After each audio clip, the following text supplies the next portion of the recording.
சாய் பக்தர்களுக்கு என் அன்பு வணக்கங்கள். ஓம் சாய்ராம். என் அன்பு குழந்தையே, இந்த ஒரு விஷயம் நடந்துவிடக் கூடாது என்று தானே இந்த சாயப்பா மீண்டும் மீண்டும் உன்னை தேடி வந்து கொண்டிருந்தேன். ஆனால் அந்த விஷயம் இப்பொழுது நடந்துவிட்டது. இனிமேல் இதை எப்படி தடுத்து நிறுத்த முடியும் என்று நான் யோசித்துக் கொண்டிருக்கும் பொழுதுதான், என் குழந்தை உன்னிடத்தில் இந்த விஷயத்தை சொல்லிவிட வேண்டும் என்று நினைத்து நான் இப்பொழுது உன் முன்னால் வந்திருக்கின்றேன். என் அன்பு குழந்தையே, இந்த அப்பா ஒவ்வொரு நாளும் உன்னை தேடி வருகின்ற இந்த நேரங்களில் எல்லாம் எந்நாளும் உனக்கு நடக்கக்கூடிய நன்மைகளை எல்லாம் உன் கண் முன்னால் எடுத்து சொல்லிக் கொண்டிருக்கின்றேன்.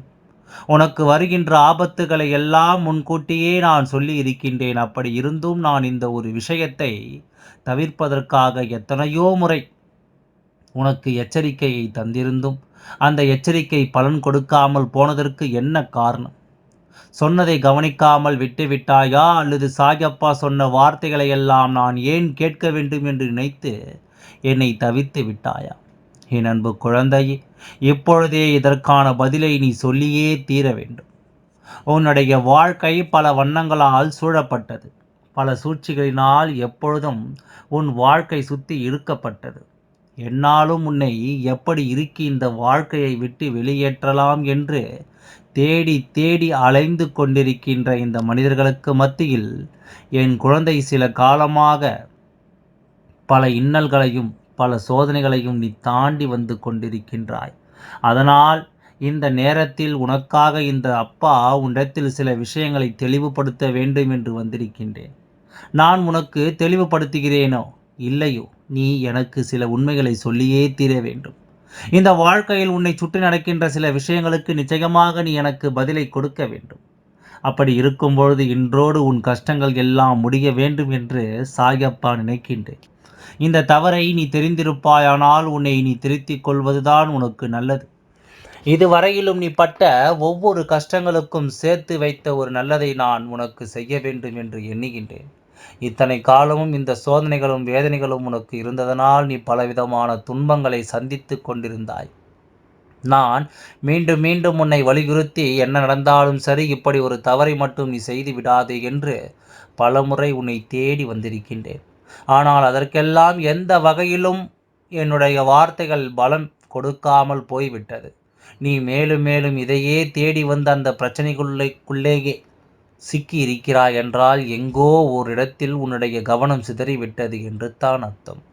எங்கோ ஓரிடத்தில் உன்னுடைய கவனத்தை விட்டுவிட்டு உன்னுடைய வாழ்க்கையில் பல சோதனைகளை நீ தாங்கிக் கொண்டிருக்கிறாய் என்று தானே அர்த்தம். இந்த நிலை மாற வேண்டும், இந்த சூழ்நிலையை மாற்ற வேண்டும், உனக்கு வருகின்ற துன்பத்திலிருந்து நான் நிச்சயமாக உன்னை மீட்டெடுக்க வேண்டும் என்று உன் அப்பா நான் நினைத்து விட்டேன். என் அன்பு குழந்தையே, இத்தனை நான் உடனடியாக உன்னிடத்தில் எடுத்துச் சொல்ல வந்ததற்கு காரணம், ஆபத்து கழுத்தை இருக்கும் நிலைக்கு வந்துவிட்டது. சோதனைகள் உன்னை சூழ்ந்து வந்து ஆட்டி படைக்கும் நிலைக்கு வந்துவிட்டது. அதனால் இனி என்ன நடந்தாலும் சரி, இந்த வாழ்க்கையில் என்ன விஷயங்கள் வந்தாலும் சரி, இதையெல்லாம் என் குழந்தையை ஏற்றுக்கொண்டு உன்னோடு உன் அப்பா நான் இருக்கின்ற இந்த நேரத்தில் எல்லா உண்மைகளையும் புரிந்து கொண்டு நீ பெருமகிழ்ச்சியோடு இருக்க வேண்டும். சாயப்பாவிற்கு ஆசையெல்லாம் ஒன்றே ஒன்று தான். வாழ்க்கையில் நடக்கின்ற சில விஷயங்களை நான் என்னவென்று எடுத்துச் சொல்லும் பொழுது அதை நீ சரியாக புரிந்து கொண்டு இந்த வாழ்க்கையை உனதாக்கிவிட வேண்டும் என்பதுதான். உனக்கு என்ன நடக்கும் ஏது நடக்கும் என்பதை நீ சரியாக ஒவ்வொரு முறையும் புரிந்து கொள்ளும் பொழுது உன்னை சூழ்ந்து வருகின்ற எல்லா துன்பங்களும் நிச்சயமாக உனக்கு நல்லதை நடத்தி கொடுக்காமல் போகாது. எந்த இடத்திலும் கவனம் சிதறாமல் சாயப்பா சொன்னதை சற்று நீ உறுதியாக கேள். ஏனென்றால் நான் சொன்ன, அதாவது எந்த இடத்திலும் கவனம் சிதறாமல் சாயப்பா சொன்னதை சற்று நீ உறுதியாக கேள். ஏனென்றால் நான் சொன்ன எந்த ஒரு விஷயத்திலும் நீ கோட்டை விட்டு இருக்கிறாய் என்பதை முதலில் நீ தெரிந்து கொள்ள வேண்டும். எந்த விஷயம் உன்னுடைய வாழ்க்கையில் இப்பொழுது கேள்விக்குறியாக நிற்கிறதோ, எந்த தவறை நீ செய்தாய் என்று சற்று நீ சிந்தித்து பார்த்தாயானால் உனக்கு புரிந்துவிடும். குழந்தையே, எல்லா சூழ்நிலைகளையும் நாம் கடந்து வாழ வேண்டும் என்று நினைப்பதற்கு ஒரு காரணம் உண்டு அல்லவா? எல்லா நிலையையும் தாண்டி நாம் வாழ வேண்டும் என்று யோசிப்பதற்கு ஒரு காரணம் உண்டு. நான் உன்னிடத்தில் அடிக்கடி என்ன விஷயத்தை சொல்லிக் கொண்டிருக்கிறேன் என்று சிந்தித்து பார்த்தாயா? என் அன்பு குழந்தையே, அவசரப்பட்டு ஆத்திரப்பட்டு வார்த்தைகளை எங்கும் கடத்தி விடாதே என்று இந்த சாயப்பா மீண்டும் மீண்டும் உன்னிடத்தில் சொல்லிக் கொண்டிருக்கின்றேன். வேண்டுமென்றே உன் வாயிலிருந்து வார்த்தைகளை பிடுங்கவும், வேண்டுமென்றே மற்றவர்கள் மத்தியில் உன்னை அவமானப்படுத்த இங்கே காத்து கொண்டிருக்கின்ற இந்த மனிதர்களுக்கு மத்தியில் நீ நிச்சயமாக இந்த தவறை செய்திருக்க கூடாது. உணர்ச்சி வசம் வரும்பொழுதுதான் நமக்கு அறியாமலேயே நம் வாயிலிருந்து வார்த்தைகள் வந்து விடுகின்றது. உணர்ச்சி வசம் என்ற ஒன்று இருந்தால் நிச்சயமாக நாம் பேசுகின்ற வார்த்தைகள் தவறுதலாக விழுவதற்கு வாய்ப்பிருக்கின்றது. மிகச் சரியாக விழுவதற்கும் வாய்ப்பிருக்கின்றது. அதனால் எந்த ஒரு விஷயத்தையும் சற்று சிந்தித்து இந்த வாழ்க்கையில் உன்னை தேடி வருகின்ற எல்லா உண்மைகளையும் நீ என்னவென்று புரிந்திருக்க வேண்டும். எதையும் பேசுவதற்கு முன்னால், எதையும் செய்வதற்கு முன்னால் ஒரு முறைக்கு 1000 முறை நீ யோசித்திருந்தால் போதும். நிச்சயமாக அந்த இடத்தில் இந்த தவறுகள் உன்னால் செய்யப்பட்டிருக்காது. நீ பேசிய ஒரு வார்த்தை மீண்டும் திரும்ப பெற முடியாத அளவிற்கு மிகப்பெரிய இடத்தை அடைந்து விட்டது. இந்த வார்த்தையினால் இன்று மட்டுமல்ல, என்றுமே நீ யாரிடமும் பேசினாயோ அவர்கள் முன்னிலையில் தலை நிமிர்ந்து உன்னால் நிற்க முடியாது. புத்தி பேதலித்து நாம் செய்கின்ற விஷயங்கள் எல்லாம் இந்த வாழ்க்கை மொத்தத்தையும் நமக்கு கேள்விக்குறியாக மாற்றிவிடும். இந்த வாழ்க்கை மொத்தத்தையும் நமக்கு முழுமையானதாக கொடுத்துவிடும். ஏனென்றால் எந்த இடத்தில் நாம் எந்த ஒரு விஷயத்தையும் சரியாக செய்யும் பொழுது அது நமக்கு பலனை கொடுக்கும். தவறாக செய்யும் பொழுது அதற்கு எதிர்பலனை கொடுக்கும். ஏதாவது ஒருவர் ஒன்றை கொடுத்துதான் தீரும். அதனால் இந்த வாழ்க்கையும் உனக்கு முழுமை அடைந்துவிடும். ஒன்று கஷ்டத்தோடு அல்லது சந்தோஷத்தோடு ஏதாவது ஒன்று அந்த இடத்தில் நடந்தே தான் தீர வேண்டும் அல்லவா? இந்த சூழ்நிலைகளை எல்லாம் உணர்ந்து உனக்கான உண்மைகளை எல்லாம் புரிந்து நீ எப்பொழுதும் பேரானந்தப்பட்டு கொண்டே இருக்கும் பட்சத்தில் உனக்கு நடக்கக்கூடிய எல்லா நல்ல விஷயங்களும் நிச்சயமாக உன்னை நல்வழிப்படுத்தி கொண்டே இருக்கும் என்பதனை மறந்து விடாதே. சாயப்பா சொன்னது உனக்கு புரிந்ததா? நீ கோபத்தினால் பேசிய வார்த்தைக்கு பதிலில்லாமல் அங்கே தவித்து கொண்டிருக்கின்றாய். நாம் சொன்ன வார்த்தை தவறு என்று தெரிந்தும் நீ 1000 முறை மன்னிப்பு கேட்டாலும் உனக்கு அந்த மன்னிப்பு என்பது அங்கே கிடைக்கப் போவதில்லை. நிச்சயமாக என்ன நடந்தாலும் சரி, எதுவென்றாலும் சரி, உனக்கு எதையும் சற்று யோசித்து முடிவுகளை எடுக்கக்கூடிய மனப்பக்குவம் இருக்க வேண்டும். எதையும் எடுத்தோம் கவிழ்த்தோம் என்று செய்யும்பொழுதுதான் நாம் மேலும் மேலும் எதையாவது நினைத்து வருந்தக்கூடிய நிலைமை நமக்கு வந்துவிடும் என்பதனை நீ மறந்துவிடக்கூடாது.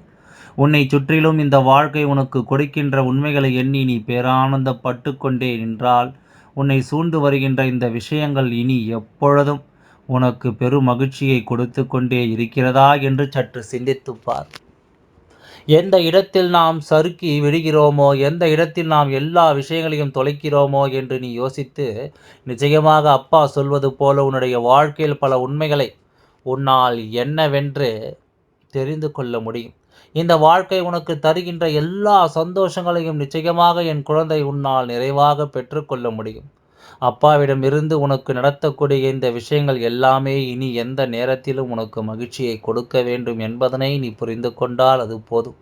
என் அன்பு குழந்தையே, பலவிதமான மாற்றங்களை கொண்டு இந்த வாழ்க்கை உனக்கு தருகின்ற உண்மைகளை கண்டு நீ பேசிய வார்த்தைகளுக்கான பலன்களை ஏற்றுக்கொண்டு நீ எப்பொழுதுமே நல்ல மனநிலையோடு நாம் பேசியதல்லவா அதற்கு பலன்கள் இருக்கும் என்றால் நிச்சயமாக அதனை அனுபவிக்கத்தான் வேண்டுமல்லவா? அதனால் எந்த பலன்கள் உன்னை தேடி வந்தாலும் அதனை நீ ஏற்றுக்கொள். அந்த இடத்தில் அதனை நீ சரி செய்து விட்டாயானால் அதன் பிறகு வருகின்ற பிரச்சனைகள் எதுவுமே உன்னை பெரிதளவில் பாதிக்காது. ஒரு கஷ்டத்தை எதிர்கொண்டு அதை ஏற்றுக்கொள்ளும் போதுதான் அடுத்த பிரச்சனைகள் வரும்போது அதை சமாளிக்கக்கூடிய திறமை எல்லாம் ஒருவருக்குள் இருக்கும். நல்லது நடக்க வேண்டிய இந்த வாழ்க்கையில் என்னாலும் உன்னை தேடி உன் அப்பா நான் வருகிறேன். அதனால் இந்த சூழ்நிலைகளை எல்லாம் முதலில் நீ தெரிந்து புரிந்து நடந்த பழகு. உன்னை சுற்றி இருக்கின்ற தீமைகள் எல்லாம் தானாகவே உன்னை விட்டு விலகி ஓடிவிடும். பேசுகின்ற வார்த்தைகள் எப்பொழுதும் முக்கியமல்லவா? நாம் பேசுகின்ற வார்த்தைகளை நாம் எதற்காக பேசுகிறோம், ஏன் பேசுகிறோம் என்று தெரியாமல் கடத்தி பேசும் பொழுது நிச்சயமாக இந்த வாழ்க்கை உனக்கு மிகப்பெரிய கஷ்டத்தை கொடுத்துவிடும். மீளவே முடியாத ஒரு துயரத்தை கொடுத்துவிடும். இதிலிருந்து நீ மிகப்பெரிய வேதனையை அடைய வேண்டிய நிலைமையும் உனக்கு ஏற்படுத்துவதற்கு வாய்ப்புகள் அதிகம். நீ பேசிய ஒரு வார்த்தையை பிடித்துக்கொண்டு இப்பொழுது உன்னை மிகப்பெரிய இன்னல்களுக்குள் தள்ளிவிட ஒரு கூட்டமே அங்கு சுற்றி திரிந்து கொண்டிருக்கின்றது. ஒரு கூட்டமே அங்கு நின்று உனக்கு மிகுந்த வேதனைகளை தர தயாராக இருக்கின்றது. எப்பொழுதுமே இதையெல்லாம் நீ கவனத்தில் கொண்டு சற்று யோசித்து பேசியிருக்கும் பொழுது இந்த பிரச்சனைகள் உனக்கு வந்திருக்காது. இனிமேலும் இதையெல்லாம் கடந்த ஒரு வாழ்க்கைக்கு உன்னை எந்நாளும் நீ தயார்படுத்திக் கொள்ள வேண்டும். உனக்கென்று நான் தருகின்ற எல்லா உண்மைகளையும் நீ சரியாக பெற்றுக்கொண்டால் அது போதும். நடக்கக்கூடிய எல்லா சந்தர்ப்பங்களையும் உனக்கு சாதகமாக்கி நான் எந்நாளும் உனக்கு வெற்றியை கொடுக்க வேண்டும் என்று யோசிக்கின்றேன். ஆனால் நீயோ வெற்றிக்கு மிகவும் அருகில் நின்று கொண்டு தேவையில்லாத வார்த்தைகளை பேசி உன்னுடைய வாழ்க்கையில் பல இன்னல்களை சந்தித்து கொண்டிருக்கின்ற துன்பங்கள், சோதனைகள் என்று எது வந்தாலும் இவை எல்லாவற்றையும் தாண்டிய மகிழ்ச்சிக்கு நீ நிச்சயமாக உன்னை தயார்படுத்தி கொண்டே உன்னை சுற்றி வருவது எல்லாம் உனக்கு கொடுக்கின்ற இன்னல்களிலிருந்து நிச்சயமாக உன்னை மீட்டெடுக்க வேண்டும். இனிமேலாவது நடந்து முடிந்ததையெல்லாம் மறந்துவிட்டு பேசக்கூடிய வார்த்தைகள் சற்று கவனமாக நீ இருக்க வேண்டும். பேசக்கூடிய வார்த்தைகள் சற்று தெளிவு உனக்குள் இருக்க வேண்டும். எப்பொழுதும் இவர்களோடு நாம் இப்படி பேசுகின்றோமே, மீண்டும் காலம் முழுவதும் இந்த உறவை தொடர முடியாமல் போய்விடுமே என்பதில் கவனம் இருக்க வேண்டும். அப்படி இருந்திருந்தால் நாம் பேசுவதற்கு முன்னால் நிச்சயமாக பல முறை யோசித்திருப்போம் என்பதில் எந்த ஒரு மாற்று கருத்தும் கிடையாது. ஒரு உறவு இனி வேண்டாம் என்றால் மட்டுமே இனி இவர்களோடு நாம் சென்று நிற்கப் போவதில்லை என்றால் மட்டும்தான் அந்த உறவை எந்த வார்த்தைகளையும் சொல்லி உன்னால் எளிதாக பேச முடியும். இல்லாது போனால் பேசுகின்ற வார்த்தைகளில் கவனம் மிகவும் தேவை. என்ன பேசினாய், யாரிடம் பேசினாய் என்று சற்று சிந்தித்துப் பார். சொன்ன உடனேயே உனக்கு புரிந்துவிட்டது இது எத்தனை தவறான வார்த்தை என்று. சொன்ன அடுத்த நொடியே உனக்கு தெரிந்துவிட்டது நாம் பேசியது எத்தனை தவறான காரியம் என்று. அதனால் இனிமேலாவது இந்த சூழ்நிலைகளை எல்லாம் புரிந்து எப்பொழுதும் உனக்கு நல்லதை நடத்தக்கூடிய இந்த வாழ்க்கைக்கு உன்னை தயார்படுத்தி கொண்டே இரு. நல்ல நேரம் உன்னை தேடி வருகின்றது. எல்லாம் நல்லபடியாகவே நடந்து முடியும். ஓம் சாய்ராம். நன்றி, வணக்கம்.